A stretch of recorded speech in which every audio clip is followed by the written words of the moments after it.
This next class is from our asana library for the 200-hour yoga teacher training, which is coming up soon. We'll have about 50 of these classes that will break down the pose into your body, offer teaching tips, modifications, variations, things that you're likely to see in other bodies. And if you'd like to take a deeper look, we've created a pack of freebies that take you inside the 200-hour and the 300-hour with some more lectures and classes, so you get a feel for some of the teachings on offer. Click the link in the description and I'll send it right over. Natarajasana, dancer pose. This is one of my faves because I love the story around Natarajasana, and I'm going to try to put it in a tiny little nutshell here, is that Natarajasana is a incarnation of Shiva. It is a form of Shiva. And he dances, part of when Shiva dances on the world to shake it up, to destroy it, to begin again. Natarajasana is the dancer. And he's often shown, typically shown on one leg with a ring of fire around him, which is symbolizing, the chaos of the world, like, it's always shifting, always changing. And he is trying to balance in the middle of it. So often he's shown kind of like this, which I don't know why we don't do this more in yoga, but most of the Hindu deities have a little consort or some sort of vehicle that they ride. And Natarajasana rides a little man, and he's a little demon, and he's on his side, and he's normally like, curled up like this. And he symbolizes, other gods ride like bulls and swans and things like this, but he rides this little man. And the little demon represents avidya, which is ignorance. Yeah? So he's standing atop ignorance, dancing, balancing in the wildness of the world. And he has one hand out, and in his hand is fire which is vidya. So the A means non, so ignorance, and then this is knowledge. So the non-knowledge essentially would be ignorance. So he's standing atop, and he's balancing, and he's looking at, he's got his eye on the prize, and that is knowledge. So that's it in a nutshell. And let's get into the physical posture of this. So you can really feel in this one-legged balance that things are always shifting, trying to find that still point. And it's good to remember that balance is not a final resting pose. Things are always shifting. So we find it, we lose it, we find it again. We learn patterns to get back maybe a little bit more gracefully. And then sometimes we completely forget the pattern and can't find our way home. And that's okay. That it's always in flux, and we can really remember that from this pose. So a few ways that we can prep this pose, breadcrumb poses, is, let me show you the pose first, just in case, is that the Natarajasana will reach for the inside, and we'll be kicking into the hand as the hand pulls back at the foot. So there's this counterbalance here. The other hand is coming out. We're holding up the fire here.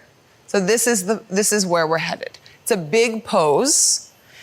It requires some openness in the quads, in the hamstrings because the legs are split, some core engagement because we want to protect the low back. And then it's also a heart opener. And we have this in the Mindfulish School, in our manual, as a heart opener. We like to say heart openers instead of back bends because we want to put the emphasis on the front body, on the lifting rather than of a bending of the back, even though they're both happening. But we want to lengthen the front, and if the emphasis is there, it helps to protect the back.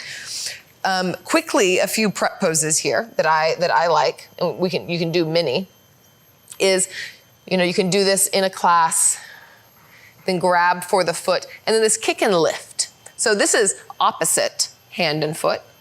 In Natarajasana, we do the same hand and foot, but what you're teaching here, the breadcrumb pose is that you're kicking into the hand at the same time that the hand is pulling at the foot.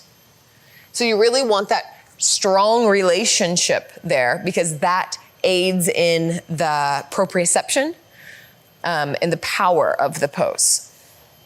Some other places that you can practice this. So let's try it here. So firmly plant the left foot on the ground, right hand, reach over really long. And then you can shift right shoulder over the hand, lift the left leg. So you're kind of in like a 𝙗𝙪𝙧𝙀 prep pose here. And then bend the leg, grab for the foot.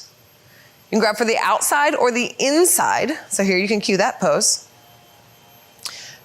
Cue that part of the pose, and then kick and pull at the same time. So here's a place that you can kind of practice this. This often feels better with the hand on the outside, but still you're getting the opening. You can cue the pubic bone towards the belly towards the heart here, getting long, and the tailbone lengthening down. So there's lots of the pose that you can cue right here.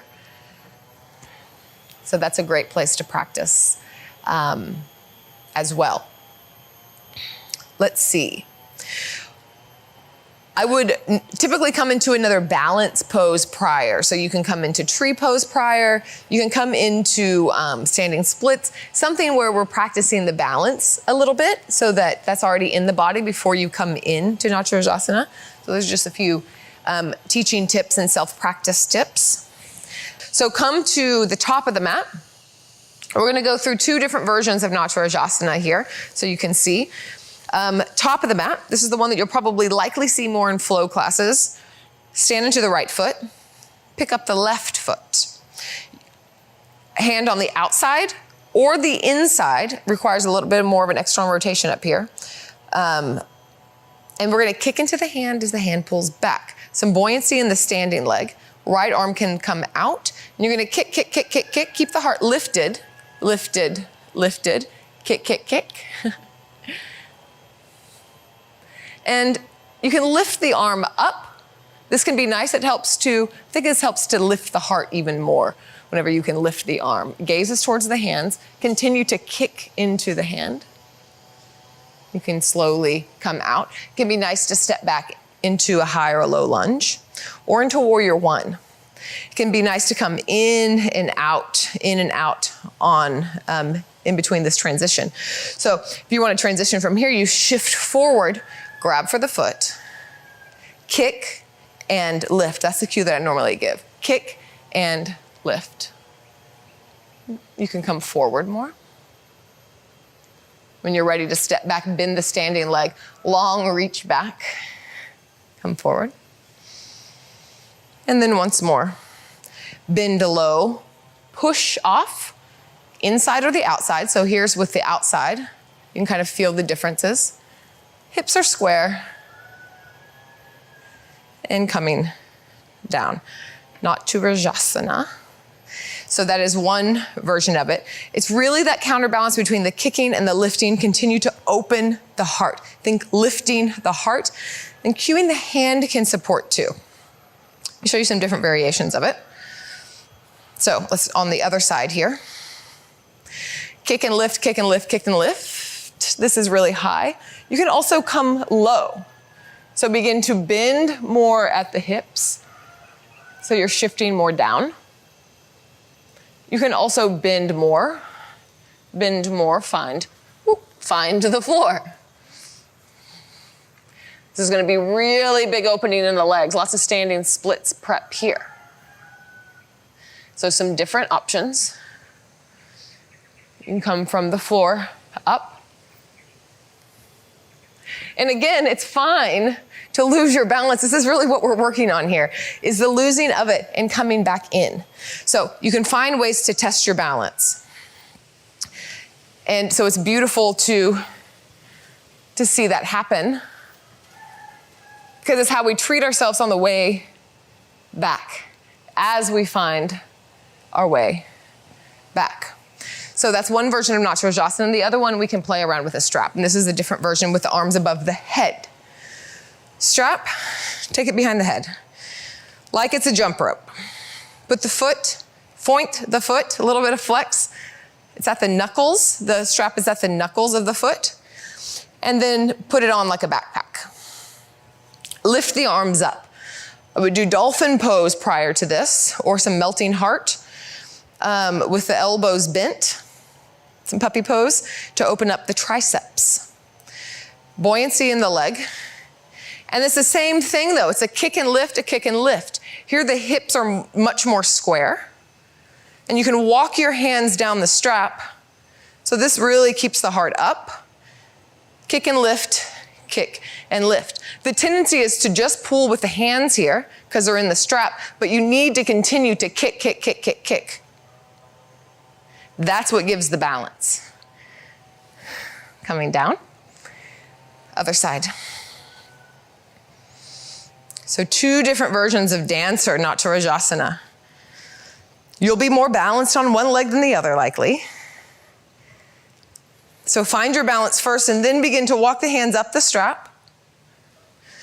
Maybe eventually getting rid of the strap and grabbing the foot.